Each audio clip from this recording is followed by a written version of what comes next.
ginawa natin dito para hindi siya maluwag, no? Nilagyan natin ng wire dyan, ano, hinipit na natin, so, talagang ano na siya, super secured. Okay. So, no? Unlike dito, mahigpit na yan siya, ngunit sumasayaw pa rin yung kanyang battery terminal. So ang gagawin natin dyan, lagyan natin na, so gusto natin dyan lagyan ng wire, huwagan mo natin to.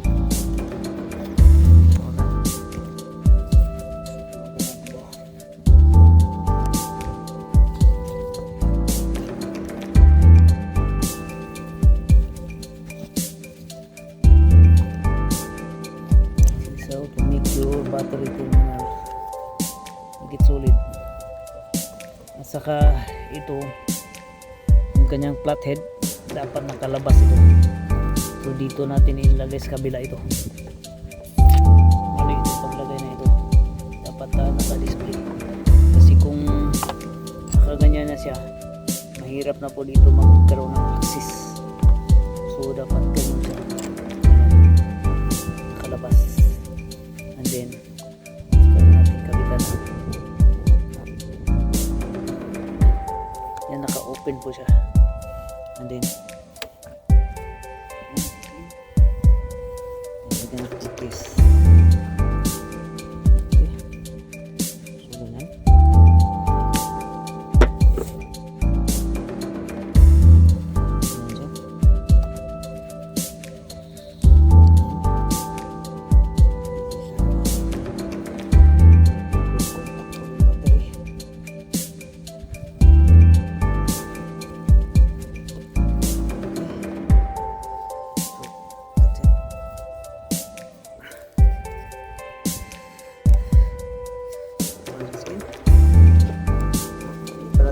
Pero makita nyo talagang higpit na siya, hindi na siya gagalaw.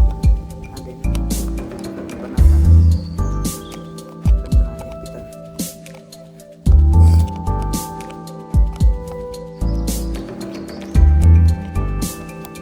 Kita nyo kung dito mahirap po siya, pero kung dito talagang ano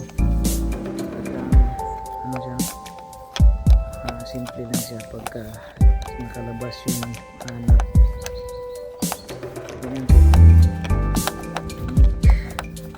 Your battery terminal secure, just put wire here into the terminal. Check.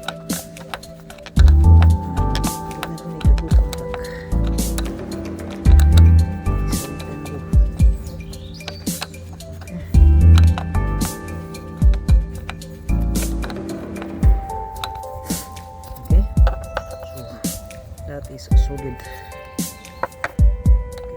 Okay, I'm gonna tighten it up.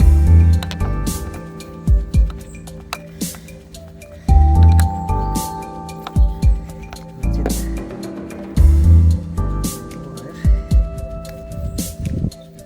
here.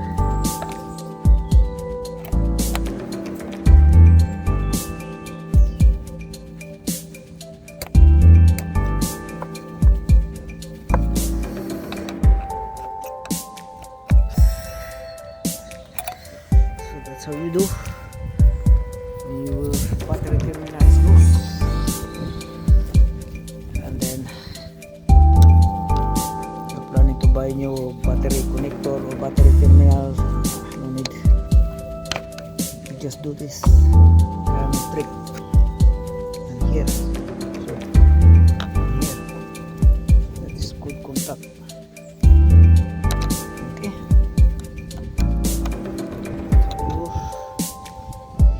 Your battery terminal. Thank you.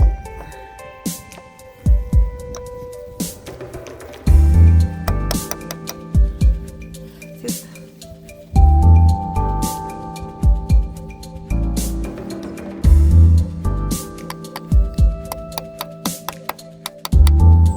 We're gonna start the engine.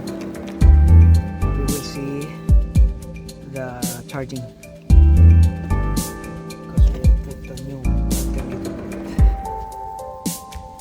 This is our multimeter, so may sit up po dito. Ito po kasi ang kanyang baba. Ito yung sa may 3 dotted sign. That represents DC. And dito sa may high pin, that is AC.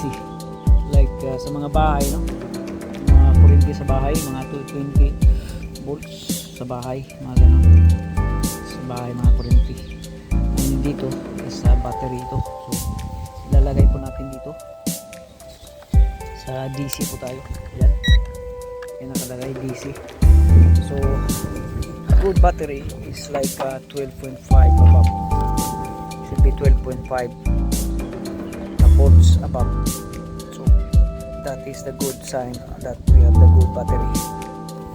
So I put there. As you can see, we have a good battery. Mahirap po isa lang kamay. So ganyan. Hangin dito sa gilid. So that's 12.9 and that's a good battery. Okay. And then now, since we have a good battery, we're gonna check the charging system on the car itself, on the alternator. And by doing that, we're gonna call the owner to start up the engine. Okay? Yeah. So everything's in.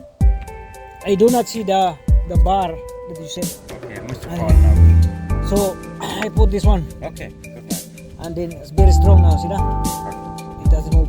And now we're gonna check for the alternator if it is working or not. Just start the engine, yeah?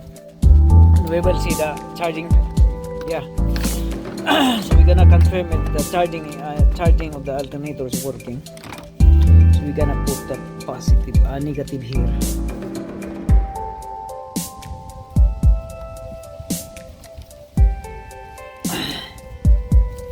And then the positive should be in here, like on the back of the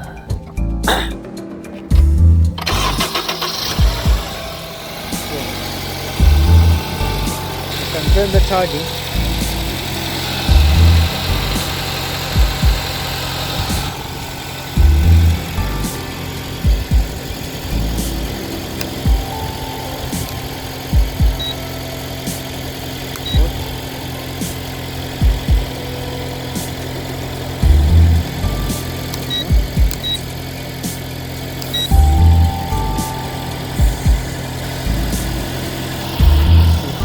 The DC, we're gonna put here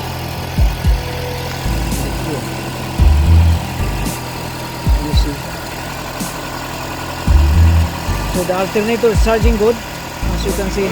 Yeah, it's 14.5, 14.5, 14. So it's fluctuating, it's good. Okay. Okay. Did you ever put in an AC compressor? Plug it, turn on the everything in. Huh? Turn on the headlights and everything. We will see the full charging mechanism of this one. And then put the aircon on. Put the AC compressor on. Put on the AC compressor, yeah? AC is not working. why? There's no compressor. Compressor isn't working. So the compressor is bad. Yeah. Yeah? Okay. Would you fit one if I got? Yeah. I'll buy one now. Yeah. I'll get a new belt, okay? Yeah.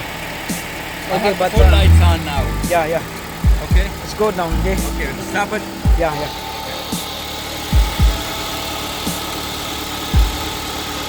Come in. Yeah, no problem. So I put also plastic here. Okay. See the plastic down there? Yeah. Because you cannot put battery sit down on the metal, because the metal is a good conductor and that's bad for the charging system. You know what I mean? Yeah, I do. It will 100%. complicate all the electronic parts, and that's why the alternator in the long run is bad because the metal is directed to the sitting down on the battery, so it's a good metal conductor. So to avoid that metal conductor, you have to put plastic or whatever, just to put a gap in between. Yeah. Plastic or styrofoam. Okay. Yeah. Styrofoam or whatever. But this one is good now. Okay. At least it has a gap in between to not contact. Did to you the put that metal on? conductor. Yeah, because it's loose. Okay. So I put the wire and it's Very solid. breaking solid. Okay. Perfect. All right. How much do I owe you?